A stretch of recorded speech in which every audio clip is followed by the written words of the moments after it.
Hello everyone, म आज हजुरहरूलाई क्रोकोडाइल नेल आर्ट कसरी गराउने भनेर सिकाउन जाँदैछु। सुरुमा हामीलाई चाहिने भनेको ब्लुमिङ जेल र टटिङ टुल हो यो आर्टको लागि चाहिँ। त्यसपछि मैले व्हाइट बेस एप्लाई गरेर युभी ल्याम्पमा 60 सेकेन्ड सुकाइदिएँ। त्यसपछि मैले मिक्सिङ प्लेटमा ब्ल्याक बेस राखे अनि बिस्तारै ब्लुमिङ जेल एप्लाई गरे। फेरि पनि मैले डटिङ टुलले सबैतिर डट गराउँदै गएँ। डट गराइदिएपछि एकछिन ब्लुमिङ हुन दिने। त्यसपछि युभी ल्याम्पमा 60 सेकेन्ड सुकाइदिने।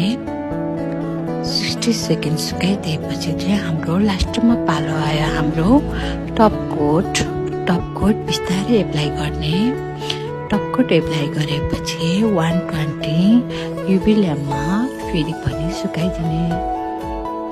हजुरहरूले पनि मैले जस्तै यसरी नै नेल आर्ट गराउन सक्नुहुन्छ।